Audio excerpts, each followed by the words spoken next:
Assalamualaikum warahmatullahi wabarakatuh. Perkenalkan, nama aku Elinda Siti Hasanah dengan NPM 24350711067. Di sini aku mengajarkan UAS mata kuliah Pemikiran Politik Islam. Dan di sini aku akan menjelaskan tentang Amin Rais. Oke, langsung saja kita masuk ke pembahasannya. Muhammad Amin Rais ini adalah seorang pria yang lahir di Solo pada 26 April tahun 1944. Ia merupakan salah satu tokoh penting dalam sejarah politik Indonesia, terutama pada masa reformasi. Nah, sebagai politisi, tokoh agama, dan cendekiawan Muslim, Amin Rais dikenal banyak berbicara tentang hubungan Islam, demokrasi, dan negara. Nah, beliau ini mengenyam S1 di Universitas Gadjah Mada, selanjutnya S2 di University of Notre Dame, dan S3 di University of Chicago, Amerika Serikat. Nah, dari latar belakang akademis yang kuat itulah yang membentuk cara berpikirnya yang kritis, modern, dan terbuka terhadap isu politik dan agama. Nah, sejak muda, ia juga sudah aktif di berbagai organisasi mahasiswa, seperti IMM dan HMI. Kemudian, kiprahnya terus meluas hingga menjadi Ketua Umum PP Muhammadiyah.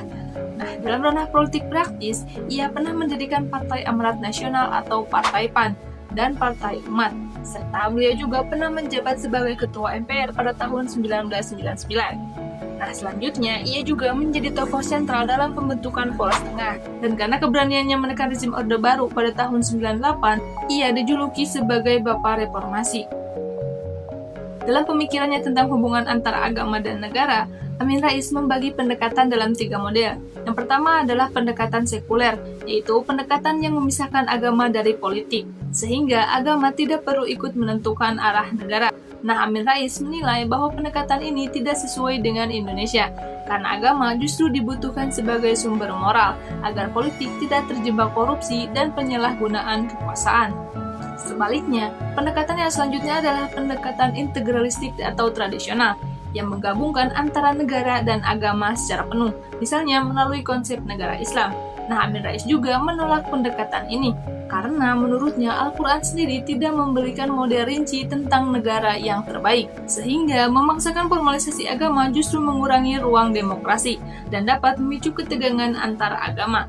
Sementara itu, pilihan yang ketiga adalah pilihan yang dipilih oleh Amin Rais, yaitu pendekatan reformis, yang berpendapat bahwa Al-Quran dan Sunnah memang tidak menyediakan bentuk negara secara detail, tetapi memberikan nilai-nilai etika yang harus menjadi pedoman. Prinsip tertingginya adalah tauhid sosial, yang menjadikan dasar moral sosial dan politik. Nah, karena itulah, Amin Rais menolak negara yang berbasis agama, tapi juga ia menolak sekularisme total atau pemisahan antara agama dan politik secara penuh. Baginya, agama harus tetap hadir sebagai sumber nilai moral, sementara sistem politik tetap demokrasi dan terbuka. Pendekatan inilah yang menurutnya paling cocok dengan kondisi Indonesia yang majemuk. Selanjutnya, salah satu gagasan penting dari Amin Rais adalah konsep tauhid sosial, sebuah pemahaman bahwa ketauhidan tidak hanya dimaknai secara ritual saja, tetapi juga harus diwujudkan dalam bentuk tindakan nyata untuk menegakkan keadilan dan membela kelompok yang lemah. Nah, konsep ini terinspirasi dari Al-Quran, yaitu surat Al-Ma'un. Ia menekankan bahwa iman harus diterjemahkan dalam perjuangan melawan korupsi, kolusi, nepotisme, ketidakadilan, kemiskinan, dan segala bentuk penindasan.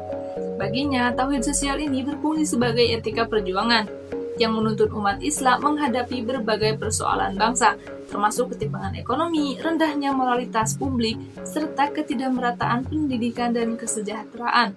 Selanjutnya, dalam pandangannya tentang demokrasi, Amin Rais ini menjelaskan bahwa negara harus dijalankan dengan prinsip keadilan, persamaan, dan musyawarah. Demokrasi menurutnya tidak boleh dipahami hanya sebagai mekanisme pemilu saja, tetapi juga sebagai sistem nilai yang menjunjung kejujuran, keterbukaan, dan kesetaraan bagi seluruh warga negara tanpa membedakan agama atau status sosial. Nah, demokrasi harus jadi ruang yang memungkinkan masyarakat untuk berpartisipasi aktif sekaligus menjaga hak-hak minoritas. Nah, selanjutnya, melalui konsep politik adiluhung, Amin Rais mengajukan standar moral dalam praktik politik. Politik adiluhung berarti politik yang bersandar pada kejujuran, integritas, dan kepentingan rakyat. Jabatan dalam politik adiluhung dipahami sebagai amanah, bukan sarana mencari keuntungan pribadi. Ia menentang politik yang penuh intrik, manipulasi, korupsi, dan kepentingan golongan, yang biasa ia sebut sebagai politik rendahan. Dengan demikian, politik adiluhung hadir sebagai upaya untuk memulihkan martabat politik dan memastikan bahwa kekuasaan digunakan untuk kebaikan bersama dan untuk menjaga persatuan bangsa. Secara keseluruhan, pemikiran Amin Rais ini menegaskan bahwa tauhid harus menjadi dasar umat Islam dalam berpolitik. Nilai-nilai seperti kejujuran, keadilan, tanggung jawab, dan amanah harus menjadi landasan utama, bukan ambisi kekuasaan.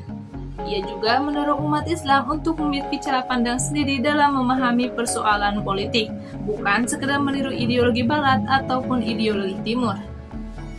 Pemikiran umat Islam harus berlandaskan nilai-nilai Islam, tetapi tetap disesuaikan dengan kebutuhan masyarakat Indonesia yang beragam. Nah, melalui gagasan-gagasannya, Amin Rais ini memberikan pengaruh besar dalam dinamika pemikiran perpolitikan di Indonesia, terutama dalam mendorong keterlibatan moral dan etika agama dalam kehidupan politik, tanpa harus menjadikan negara ini sebagai negara yang berbasis agama.